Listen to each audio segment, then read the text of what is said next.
देवास में honey trap मामले को लेकर एक अभिभाषक के विरुद्ध भी कोतवाली पुलिस ने प्रकरण दर्ज किया है। मामले को लेकर अभिभाषक संघ के पदाधिकारियों सहित अभिभाषक ने पुलिस अधीक्षक से मुलाकात की। अभिभाषक संघ की मांग है कि जो भी तथ्य सामने आए हैं उसमें और भी जांच की जाकर और भी तथ्य जोड़ने की मांग है। शहर में हनी ट्रैप मामला लगभग प्रतिदिन नए मोड़ पर आकर रुक जाता है। गत दिनों इस मामले को लेकर फरियादी डॉक्टर पवन चिल्लोरिया की रिपोर्ट पर अभिभाषक अनुराग शर्मा के विरुद्ध कोतवाली थाना पुलिस ने अपराध दर्ज किया था। इस मामले को लेकर समस्त अभिभाषक गण पुलिस अधीक्षक कार्यालय पहुंचे, जहां उन्होंने पुलिस अधीक्षक डॉक्टर शिवदयाल सिंह से चर्चा कर अनुराग शर्मा के समर्थन में मांग रखी कि पुलिस ने जिन तथ्यों के आधार पर प्रकरण दर्ज किया है उन तथ्यों में और भी जांच होनी चाहिए। वहीं पुलिस अधीक्षक द्वारा कहा गया कि प्रकरण में निष्पक्ष जांच की जा रही है और भी कोई सबूत हो तो हमें सौंपे जाएं। क्या मुद्दा है?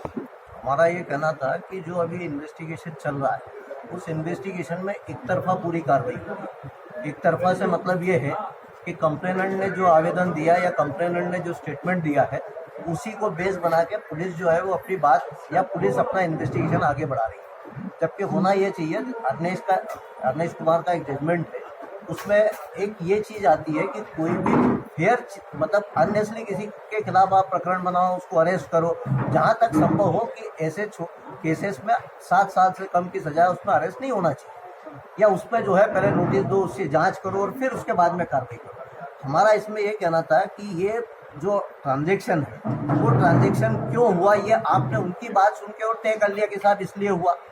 जो एक्यूज है या उससे रिलेटेड जो लोग बाकी के हैं वो लोग उसके बारे में क्या कहना चाहते हैं।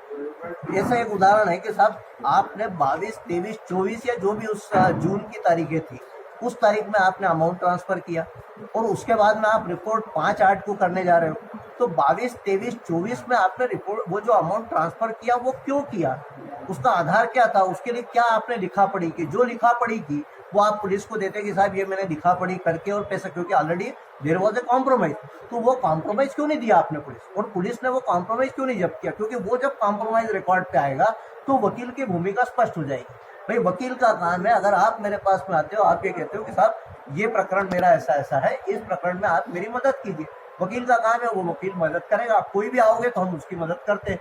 अब रहा सवाल कि आपने 2 महीने 3 महीने बाद जाके अगर रिपोर्ट कर रहे हो तो इट इज अ सस्पिशियस, उसके बारे में इन्वेस्टिगेशन किए बगैर पुलिस अगर मान लीजिए हमको नामजद एक्यूज बना रही है तो ये गलत है। अच्छा। एक दूसरा ये है कि अनुराग शर्मा ने जो स्टेटमेंट दिया, मैं सीधा नाम ले रहा हूँ, जो एक्यूज उन्होंने जो स्टेटमेंट दिया आपने उस स्टेटमेंट की ऑथेंटिसिटी जांची क्या, उसके बारे में आपने तहकीकात की क्या, क्योंकि उसमें बहुत सारी चीजें ऐसी है जिससे आपको पता लगता है कि आखिरकार ये घटनाक्रम कहाँ से शुरू, कहाँ पे ये अमाउंट का ट्रांसफर हुआ, कहाँ पे इसके संबंध में बेटा को आप खुद चल के अगर किसी जगह जा रहे हो तो आपको कोई पकड़ के ले गया, आपको किसी ने मारा, आपको किसी ने पीटा या आपके खिलाफ किसी ने कोई कार्रवाई की, आप जा रहे हो तब जाने के पहले आप सब चीजों को तय करके जाओगा।